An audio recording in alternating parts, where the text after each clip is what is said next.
इस वीडियो में हम बात करने वाले फिटनेस एंड बॉडी कंपोजिशन में कुछ कॉमन मिस्टेक्स के बारे में। फर्स्ट आ जाता है focusing only on the scale not on body composition.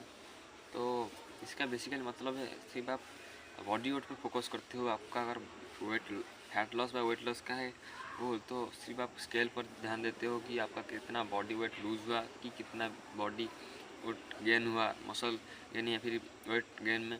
तो अगर आप ज़्यादा से ज़्यादा सिर्फ स्केल पर ध्यान दोगे, अगर आपका फैट लॉस का गोल होगा तो आप स्केल पर अगर ध्यान दोगे तो आपका मसल फैट के साथ साथ मसल भी लॉस होगा। इसका रिजल्ट के मिलेगा आपको स्किनी फैट।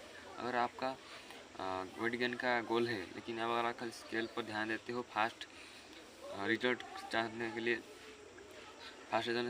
वेट पर ध्यान देते हो, तो आपका मसल के साथ साथ ज़्यादा से ज़्यादा फैट ही गेन होगा।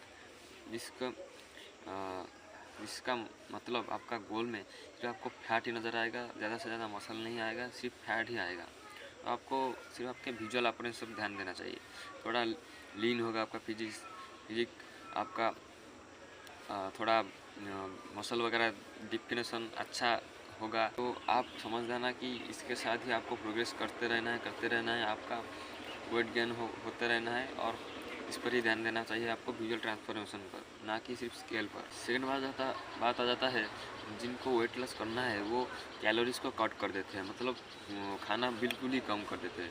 इसका परिणाम मिलता है कि उनको ज़्यादा से ज़्यादा फैट के साथ साथ उनका मसल भी लॉस होना लगता है, उनको हार्मोनल इम्बैलेंस होना लगता है, उनका मसल भी लॉस होने लगता है, उनको ज़्यादा से ज़्यादा फैटिग होने लगता है, उनका फेस डल होने लगता है। जो इसका एक्सपीरियंस मेरे को है, मतलब मैं इसको एक्सपीरियंस किया हूँ। तो मैं स्किनी हूँ फिर भी मेरे को क्या मर्जी हुई थी पास्ट में कि मैं मेरा कैलोरीज कट कर देता हूँ। इसके बारे में आगे वीडियो में बताऊँगा। लेकिन अगर आप कैलोरीज कट करते हैं तो ज़्यादा कम खाने का मतलब ऐसा नहीं कि ज़्यादा से ज़्यादा फैट लॉस होगा, इसके साथ मसल भी लॉस होगा, आपका हार्मोनल इम्बैलेंस होगा, आपका मेटाबॉलिज्म स्लो होगा। ऐसे बहुत सारे नेगेटिव पॉइंट्स झेलने पड़ेंगे अगर आप ज़्यादा से ज़्यादा कैलोरीज एकदम से बंद कर दोगे। आपको सिर्फ ध्यान देना है 300 से 500 कैलोरीज अगर आप कम करना है, अगर आप वेट लॉस पर हो या फिर फैट लॉस पर हो। नेक्स्ट आ जाता है over training no rest days. कुछ लोग समझते हैं कि ज़्यादा से ज़्यादा अगर ट्रेन करोगे ज़्यादा से ज़्यादा उनको मसल मिलेगा या फिर ज़्यादा से ज़्यादा हमारा वेट गेन होगा, क्योंकि उनको पता नहीं होता कि आपका मसल गेन सिर्फ आपका रेस्ट लेने पर ही होता है, रेस्ट लेने के टाइम पर ही आपका मसल गेन होता है, ना कि सिर्फ ट्रेनिंग करते टाइम आपका मसल गेन होता है। इसके बारे में मेरा एक स्टोरी है, पास्ट स्टोरी, इंटरेस्टिंग स्टोरी है। बात है कि मैं कुछ 1.5 साल पहले की बात है, 1 साल या फिर 6 मंथ की बात है कि मैं स्किनी था। मैं मानता हूँ मैं स्किनी था, लेकिन फैट था, उसके बाद मसल भी था मेरे में। तो मेरे को क्या जुर्म मची कि मैं हमारे घर में ओके टेक्निक लगा कर जुगाड़ वगैरह कर बेंच प्रेस हो गया, बेंच प्रेस हो गया, स्क्वाट्स हो गया, का केबल बार लो हो गया, बहुत तरीके से एक्सरसाइज लाइक 20 से 25 एक्सरसाइज मैं कलेक्ट कर दिया था, जिनमें हर एक मसल ग्रुप के लिए 2 से 3 तो होती ही होगी।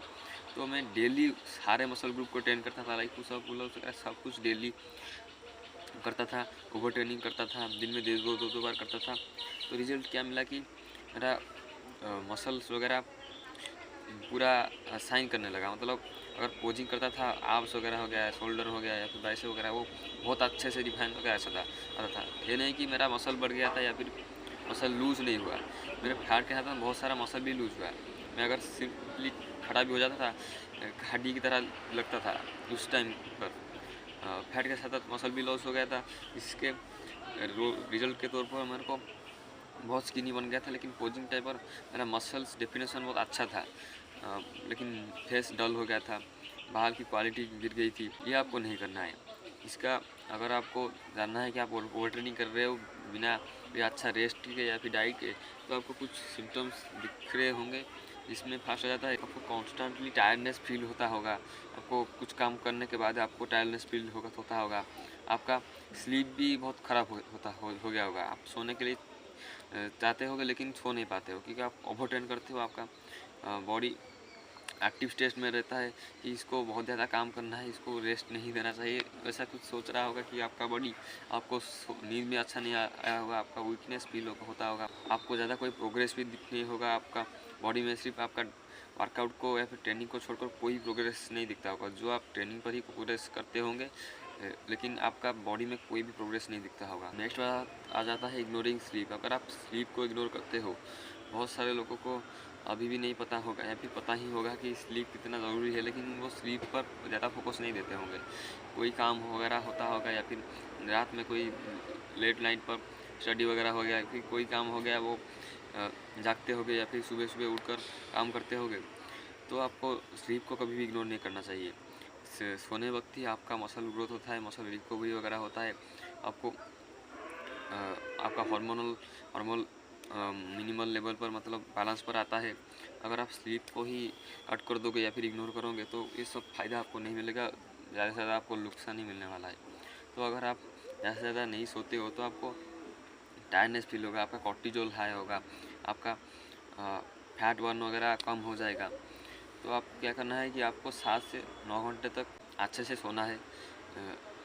कोशिश करना है कि हाफ एन आवर पहले आपको स्क्रीन टाइम को आपको बंद कर देना है, आपका रूम को कूल रखना है, डार्क रखना है, जिससे आपको अच्छा नींद आएगा। नेक्स्ट ज़्यादा था नॉट ड्रिंकिंग इनफ वाटर। मतलब आप इनफ वाटर अगर नहीं पीते होगे, आपका रिक्वायरमेंट के हिसाब से अगर आप इनफ वाटर नहीं पीते होगे तो आपको बहुत कुछ नेगेटिव साइड इफेक्ट आपको मिलेगा। लाइक आपको डिहाइड्रेशन हो जाएगा, जिसका बहुत ज़्यादा ही सिम्टम है। लाइक आपको टायर्डनेस फील होगा, आपका स्किन डल पड़ जाएगा, आपका परफॉर्मेंस डाउन हो जाएगा, आपको स्किन वगैरह हो गया, फिर लीव्स वगैरह हो गया, और सब ड्राई हो जाएगा, क्रैक होने लगेगा।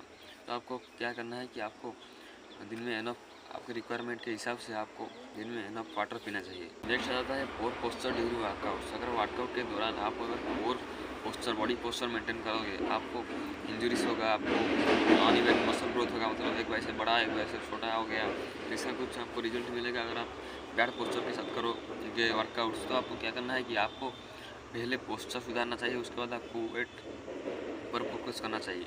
लाइक प्रोग्रेसिव ओवरलोड आपको बाद में करना चाहिए, पहले आपको आपका पोस्चर पर और करना चाहिए। इसके लिए आप वीक में एक बार या फिर पहले आप खुद को फिल्म कर सकते हो, मतलब आपको शूट वीडियो रिकॉर्डिंग कर सकते हो आपके वर्कआउट के दौरान, ट्रेनिंग के दौरान।